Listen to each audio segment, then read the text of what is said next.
Hey boys, look what I'm driving here today.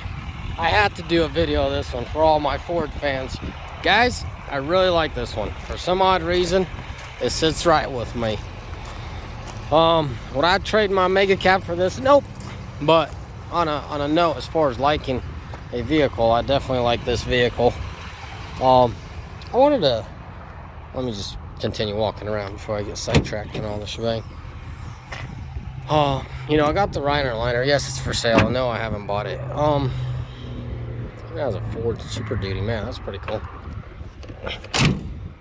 Good old King Ranch. I like my shiny stuff. Well, it's not so much as shiny as convenience. It has a lot of bells and whistles, and I think that's what really appeals to me. Got a little button there.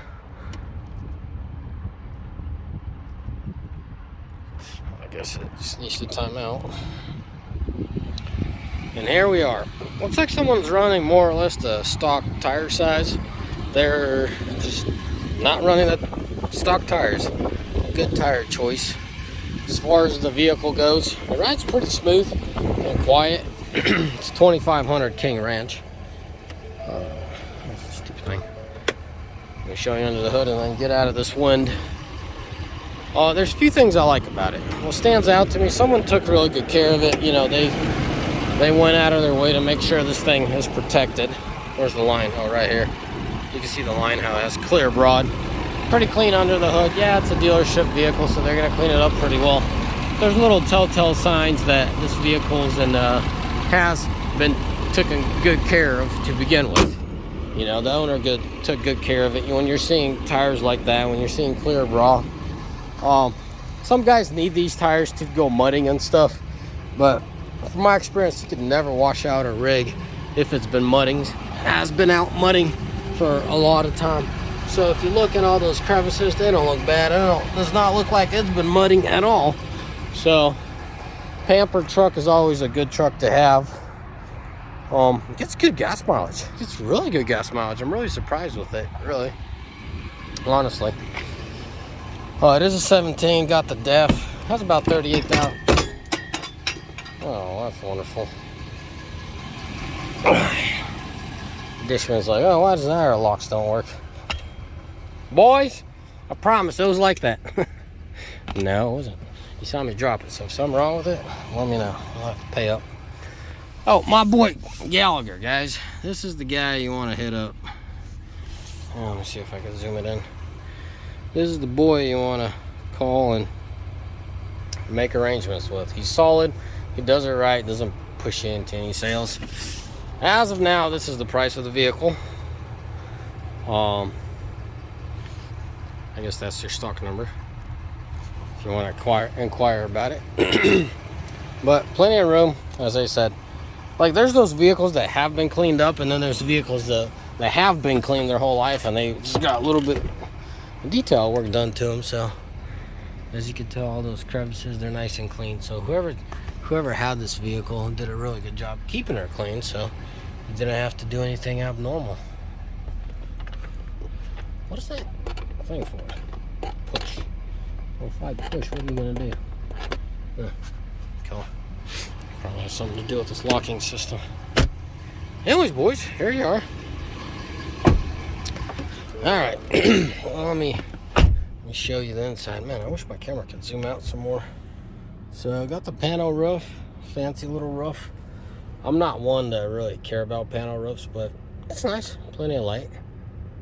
Let me show you around this truck just in case you're interested in buying it. Auxiliary switches. There's a safe in here.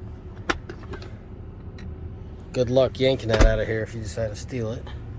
Probably be a bad idea even to have that thought. Tear this whole truck apart. You probably have to cut up the truck to get that thing out of it. So that company does a good job. So you got those adjustments. These I really like this Ford, guys. They didn't leave you with plastic. It's actually some kind of material, somewhat cushioned. This is well cushioned. Done right. I mean, for a Ford vehicle, definitely done right. Funny to say a Dodge guy, right? I'm a Cummins guy. I'm a Dodge Ram kind of guy, and I really like this vehicle.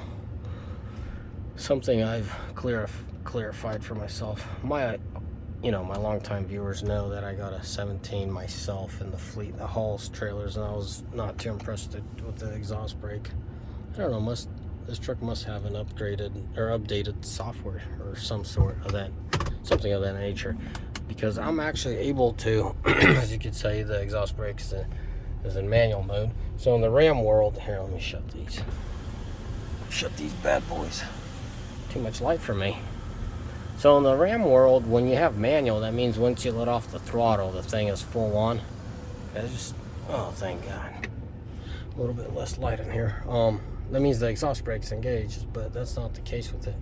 Hey, look at that gas mileage. I know that doesn't mean a lot to you, 16.4 or 16.8. But if you look at it, you know, you got the mileage, 1,200 miles, 17.1 is impressive gas mileage, guys. I can't vouch if that's highway, city, whatever the case may be. But if you calculate the time versus the mileage, you'll have an average idea, or you'll get your average miles. You have an idea if that's in town or on the freeway. I haven't done that math.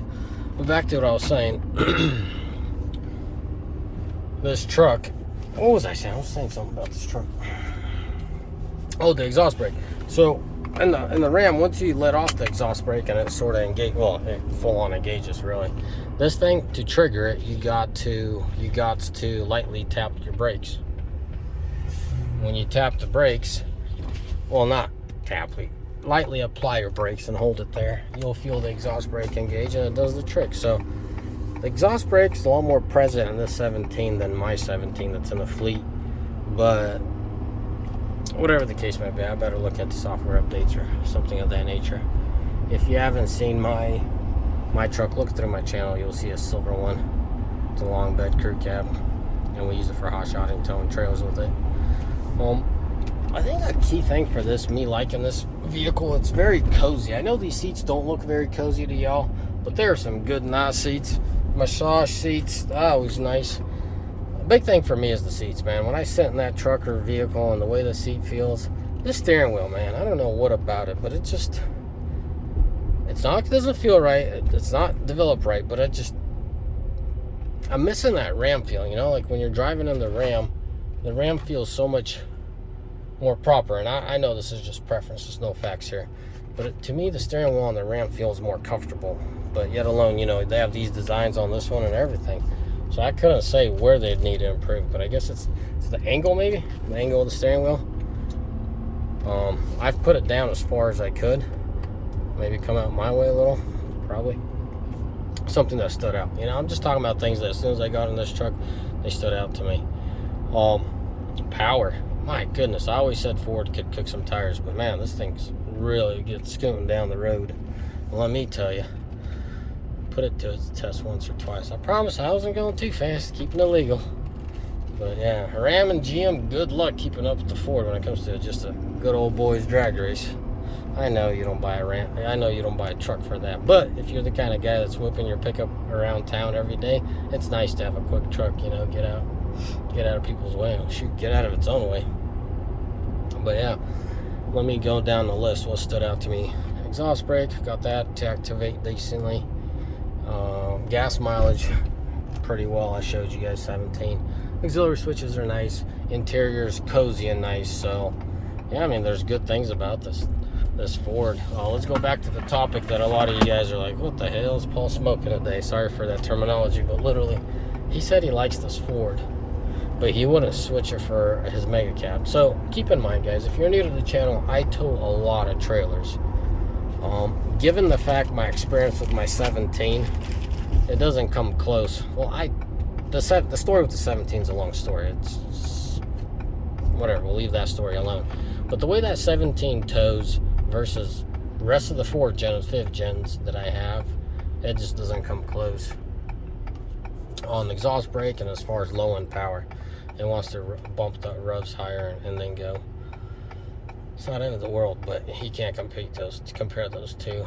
Once you guys start, got another hot shotter. That is really close to the truck I have. Like setup, I got a 36 footer just like a truck like that, but I know that's not my truck. My truck's all stickered up. But back to what I was saying, boys. If you have a truck that's always shifting and up, downshifting, upshifting, you're going down the interstate, yes, I stand by it. I know some of you guys make fun of you guys haven't towed anything tall and heavy and trying to maintain good speed. Tranny keeps going up and down. That's what I don't like the most about it. It does not have the low end power when you're towing some serious weight with an air chute, period. You can argue till you're blue, but it's a fact. It's not hypothetical. I towed that 17 again and again. I'll tell you the same thing. Nowhere near the low end power. The Ford has more power. Don't confuse more power with low end power. Like if you were to hit that go skinny pedal on the Ford and the Dodge will outrun the Dodge like fast. But it's keeping those RPM steady, keeping a single gear, you know, where it's pulling some kind of hill and flats at the same time instead of just downshifting on every little hill. That's my biggest gripe with the Ford, and that's the only reason why I wouldn't buy a Ford. That's it. All that because I tow trailers, and I tow weird stuff sometimes. Containers, flat-walled campers. Like, I mean, there's some aerodynamic campers out there, but some of them are just brick-walled. That's my reason for it, you know? As far as whipping it around town for a pickup to have around town for an average Joe, the Ford, or specifically this truck, is an awesome truck to consider because it's so quick and it's nimble. It's short bed, crew cab, so you can't go wrong there. Anyways, boys, I better wrap up this video. It's turned into a long video. I just wanted to give my 2 cents for people that care, like where you coming from, why you're coming with this whole Ford thing. Conclude it. If I didn't have to haul trailers and the product I have to haul sometimes on the trailer, Ford's definitely a good solid in the other realm of, you know, whipping it around town. But just hauling trailers, yeah, just stick to the Cummins. The best way I could put it. I know this YouTube page is a lot about Cummins, but I'm just spilling the beans to you and letting you know why I do what I do and why I feel the way I feel. So everybody got a peace of mind. Anyways, boys, I better get going and get back on the phone and start answering those missed phone calls. As always, may the Lord bless you. May you almighty find day. And yeah, if you're in the market for one of these diesels, hit up Dishman, talk to Sean. I showed you his business card in this video, and have at it. It's a very clean truck, very well taken care of. I don't know if I showed you the mileage, but let me show you. 38,364. So there you have it. Ciao.